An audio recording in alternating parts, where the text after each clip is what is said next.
Welcome to PJ's Kitchen.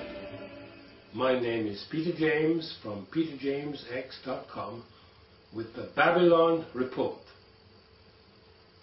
Tonight's topic is Blame Babylon. I would like to read something out of the press, the national press on the 26th of June.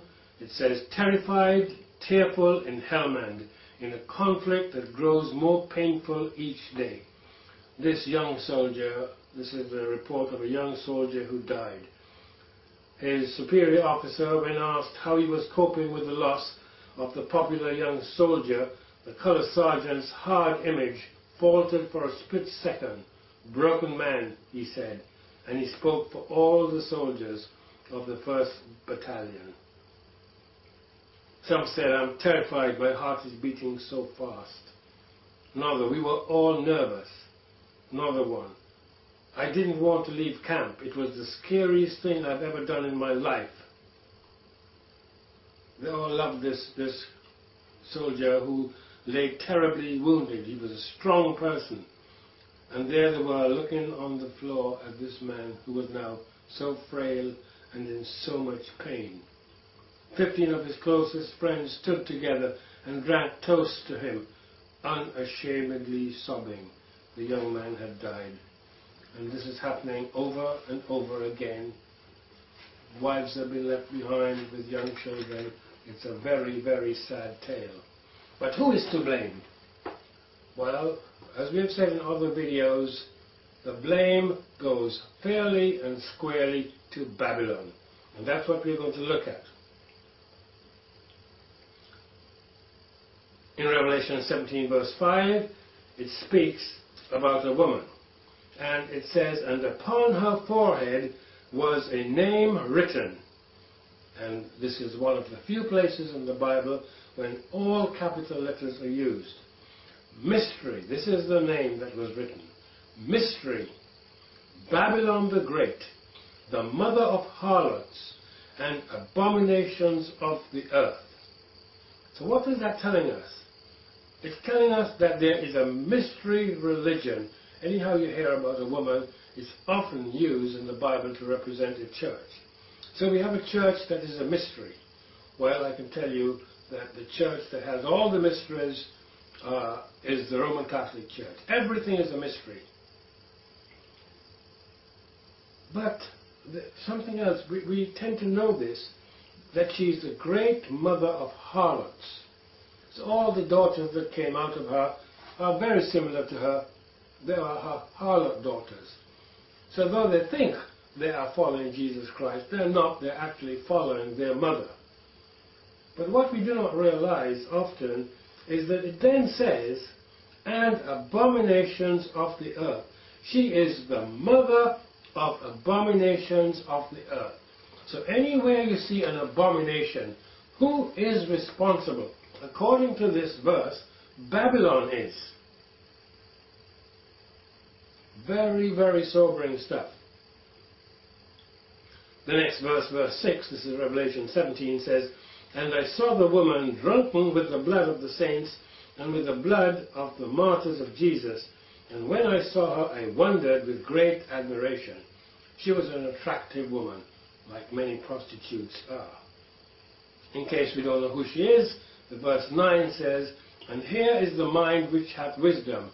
The 7 heads are 7 mountains on which the woman sitteth. Well, you can read the whole chapter. I'm just picking up the relevant verses. So this woman sits on 7 mountains, as Rome does. Now, in this same chapter 17, in verse 1, it starts, and we're told there, one of the 7 angels, said, who had the 7 vials, said, come hither, I will show unto you the judgment of the great whore that sitteth upon many waters, with whom the kings of the earth have committed fornication. So it tells us that this whore that we mentioned in verse 5 sits on many waters. So what are many waters? You know, I don't like to interpret the Bible at all. That's silly. We just simply have to go down to verse 15, and it promptly tells us what the many waters are. It says, "And he said unto me, The waters which thou sawest, where the whore sitteth, are peoples and multitudes and nations and tongues." So, this whore sits amongst people and multitudes. Then notice, nations. So we can say the United Kingdom, America, Canada, Australia. And we might just limit it to countries like that. But it then goes on and says, and tongues. All those countries I mentioned just now basically speak English. But this is saying that this great whore sits over nations that have different languages. So this is worldwide. So whereas you might think that the Indians and the Hindus and the Muslims and the Buddhists and all the rest of them have nothing to do with Babylon, you would be quite wrong. Because it says here, she sits over all these things.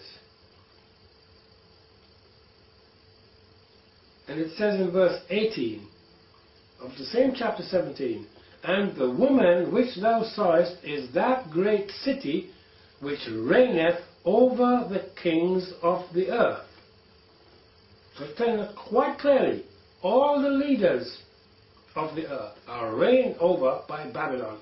Whether you see it or not really doesn't matter. I suggest you have a look at a document on the website called Funeral of the Pope.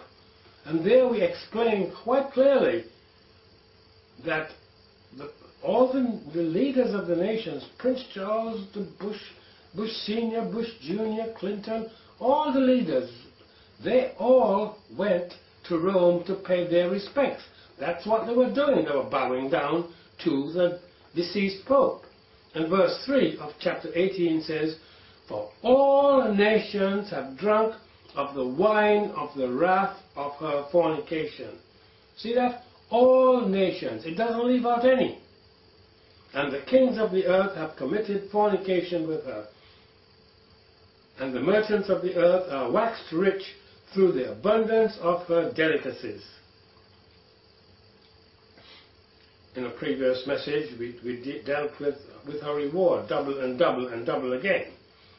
I let that message deal with that.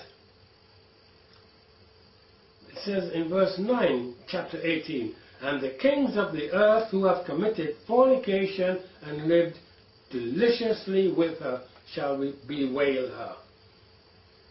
So this is a powerful, powerful beast.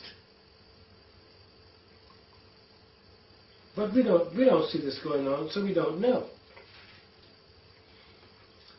Now,